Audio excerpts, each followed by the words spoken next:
L'escargot de la langue est un jeu éducatif sur la langue, grammaire, orthographe, conjugaison, qui s'appuie sur les programmes scolaires en vigueur au collège. Il permet ainsi de réviser en s'amusant, de s'entraîner sur les exercices proposés au brevet par des échantillons de ces exercices. Voici donc l'escargot de la langue, niveau 6e. Il est composé de 3 plateaux qui constituent les 3 trimestres d'une année. On peut jouer sur les 3 plateaux pour une partie longue, mais aussi si on le souhaite seulement sur 1 ou 2 plateaux pour des parties relativement courtes. Pour jouer, on place le nombre de pions en fonction du nombre de joueurs ou d'équipes de joueurs au centre du plateau. Puis, on lance le dé. Pour avancer, imaginons que je tombe sur la case question. Je tire alors une carte question et j'y réponds. Par exemple, cette question porte sur la fonction grammaticale. Quelle est la fonction du groupe de mots soulignés dans la phrase? Elle a promis un cadeau à son fils. Le groupe de mots soulignés est ici COD du verbe promettre. Si j'ai la réponse, je la donne, puis je vérifie l'exactitude de cette réponse grâce au livret de réponse.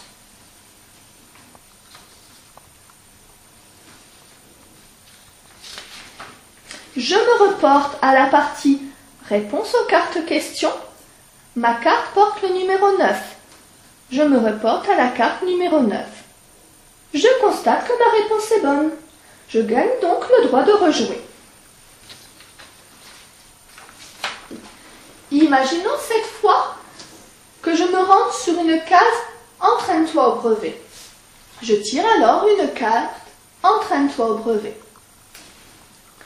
Ma carte porte sur l'exercice de réécriture que l'on trouve au brevet. Je vais alors devoir y répondre dans le cahier de brouillon prévu à cet effet. J'inscris ma réponse dans le cahier de brouillon, puis je vérifie l'exactitude de cette réponse grâce au livret de réponse.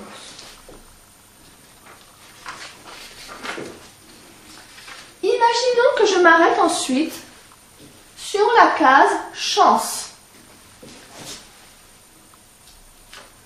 Voici le type de carte que l'on peut rencontrer. Des félicitations du conseil de classe pour le travail et le comportement. Tu peux te rendre où tu veux dans le mois où tu te trouves. Stratégiquement, je me rends sur la même couleur le plus loin possible à la fin du mois. La carte chance peut aussi être un joker à conserver. Si tu réponds juste à une carte question ou à une carte entraîne-toi au brevet, tous tes adversaires devront reculer de 2 cases. D'autres cases qui font partie du plateau sont aussi très intéressantes. C'est le cas de la case concours, qu'on le retrouve sur chacun des 3 plateaux. Le joueur qui s'arrête sur cette case concours devient alors le maître du jeu. Il va alors devoir tirer 10 cartes questions et demander à ses adversaires d'y répondre. Il posera alors chaque question. Les adversaires lèveront la main pour répondre. Celui qui aura la bonne réponse remportera la carte.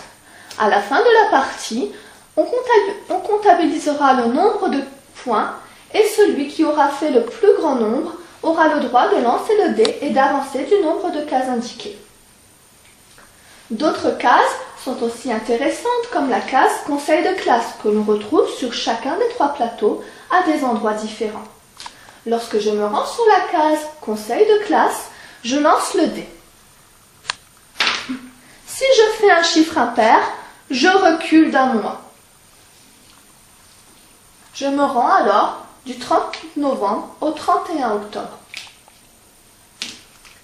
Si je fais un chiffre pair, j'avance d'un mois. Je me rends alors du 30 novembre au 30 décembre. Enfin, nous trouvons aussi les cases vacances où il s'agit de passer un tour, des cases avancées de 3 cases, reculées de 3 cases, des cases récréation où rien n'est demandé. J'avance ainsi de plateau en plateau jusqu'au dernier trimestre. J'ai gagné lorsque j'atteins les grandes vacances. Mais attention, si je m'arrête auparavant sur la case brevet, je ne pourrai avancer que si je réponds juste à une carte « Entraîne-toi au brevet ». Ainsi, grâce à ce jeu, on peut réviser. Ainsi, le joueur, enfant ou adulte, révise tout en s'amusant, s'entraîne efficacement au brevet grâce au mini-brevet et ce de façon ludique.